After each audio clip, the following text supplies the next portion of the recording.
近日，我们中国唯一的奢侈品公司，也号称是我们中国版的路易威登山东如意，出现了严重的财务危机，甚至有可能会面临倒闭。不过这家公司呢，全盛时期它的营业额呢，甚至超过了 Prada， 直逼爱马仕，成为全世界排名前20的奢侈品品牌。它曾连续8年呢，在海外收购了超过60个奢侈品牌，4家上市奢侈品牌公司，把面料呢以$3000一平米的价格卖到了国外。而有着如此辉煌经历的中国唯一的奢侈品帝国，在30年前呢，只是一个濒临破产的毛纺厂。1999年，中国为了快速发展经济不得不从国外招商引资。当时我国的纺织业太过落后根本呢争不过外企。那一时间呢，有很多纺织厂呢都濒临倒闭，锦鲤毛织厂呢也不在例外。那为了拯救毛纺厂刚在中央党校经济管理毕业的邱亚夫临危受命，接过了厂长的大旗。其实当时呢，很多人都看不上年轻的邱亚夫，因为认为他呢就是跟着厂长有什么关系都上了几年学才当上了厂长。但是还没有等人们反应过来邱亚夫呢就直接开始了大刀阔斧的改革，大力整改厂里面的生产技术。那后来呢，大家才知道原来邱亚夫呢借着投资的名义跑到了欧洲呢偷学别人家的技术去了。然而只有邱亚夫自己才明白，如果他的计划失败了，那么整个工厂的资金链呢马上就会断裂，到时候呢厂里面3000多的工人全都会失业。好在欧洲工厂们没有防备，让邱亚夫等人呢可以成功的以投资的名义，带着这种随行的技工军团，浩浩荡荡的打入了敌人的内部。当时欧洲工厂的高管们还没有意识到这帮人呢压根不是来投资的，还纷纷称赞中国的投资公司实在是太严谨了。引进新设备之后呢，锦鲤毛纺厂呢就正式改名为山东如意纺织厂，实现了年利润1000万，并且逐年上涨。而且如意的品牌形象呢也从低端货一跃成为了高端品牌。其实对于邱亚夫来说呢，实现盈利并不是他的终极目标，那他最终呢是想要作为中国的国际品牌去赚外国人的钱。恰巧此时呢国际纺织贸易解禁，邱亚夫呢立刻意识到这是一个拓展国际市场的一个绝好机会。但是当年的面料技术呢也不够强，在国外呢根本就没有任何话语权。比如说1根1克重的毛，先进的技术呢就是能把它做到100到200只，那落后的技术呢只能做到30到50只。当年的意大利世界纪录呢甚至把棉毛做到了380公支，而我们国家当时呢只能做到20-30只。那邱亚夫就开始想我们怎么能够搞一个创新，绕过他们的技术工艺。经过艰辛的奋斗，终于呢有了成果了。这样创新的技术呢分别打破了原来由意大利人保持的毛纺纱织寿和棉纺纱织寿这2项世界纪录，达到了惊人的500公支。那这样技术有多惊人呢？这么说吧，每平米的面料可以高达$2800，所以也被称为是面料当中的软黄金。那这样技术呢就叫做如意纺。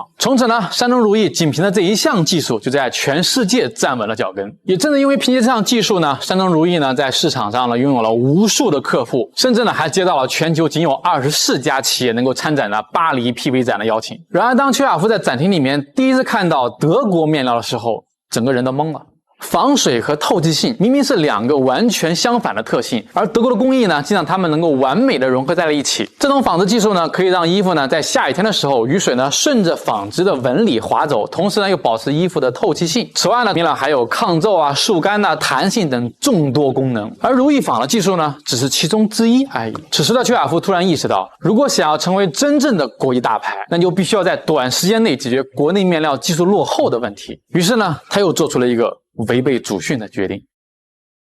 当时的世界面料格局呢是百花齐放的，除了有所有的奢侈品品牌的终极目标 LV， 还有 GUCCI Prada 爱马仕等等。想要在这么多老牌奢侈品的围堵之下杀出一条血路，谈何容易。恰巧2011年日本老牌成衣巨头瑞纳公司呢因为连年亏损不得呢选择卖了公司的大楼来补窟窿。邱亚夫呢立刻意识到这是一个绝佳的机会，于是呢豪掷40亿日元收购了瑞纳。不过呢没过几年呢又拿走了20多亿的欧元分别的收购了法国轻奢品牌 SMCP 和百丽。但如果说最让邱亚夫满意的一次收购呢，那还是要数2019年以$26亿收购的英维达公司。英维达呢是全球最大的综合纤维和聚合物的公司之一，也是呢世界顶级的面料技术公司，正好呢可以弥补我们国内面料技术的落后的短板。那公司名下呢被邱亚夫独立出来的莱卡集团呢更是如意的核心技术团队。其实早在1937年的时候呢，莱卡集团就已经成立了。当时的化学家卡罗瑟斯呢发明了这种尼龙，并且在全世界热销。没过几年呢，他又发明了合成橡胶，这个征服了全世界男人的技术。因为合成橡胶的一大功能呢就是制作丝袜，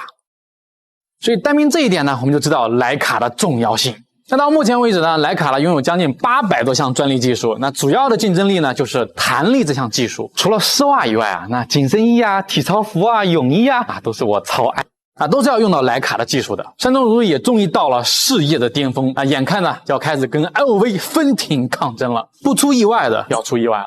技术的扩张带来了后果十分严重。2018年呢，因为大量的收购如意呢已经欠下了高达400亿的债务。本以为收购的公司呢能够给自己带来源源不断的利润，但是呢，即使有了如意的大量资金的注入，这些被收购的公司呢依然没能够摆脱亏损的命运。首先，日本瑞纳公司因为如意的笔款没有到位，已经宣布破产了。法国 SMCP 集团呢也召开了董事会，一脚把邱亚夫踢出局了。而邱亚夫唯一的救命稻草几年城投呢，也因为意见不合，放弃了给如意集团输血。然而2022年还没等到邱亚夫找到新的金主，山东如意旗下的美国徕卡集团因为拖欠大量的资金，被债权人呢直接收回了。失去徕卡集团呢，如意呢就几乎失去了整个技术研发板块，除非有大量的资金注入，否则如意绝无翻身可能。直到现在，邱亚夫带领的山东如意呢已经风雨飘摇了，而他本人也被法院最高悬赏了400万。讽刺的是，30年前正是邱亚夫力挽狂澜，拯救了吉林毛纺厂。但成也萧何，败也萧何。30年后，山东如意也正因为邱亚夫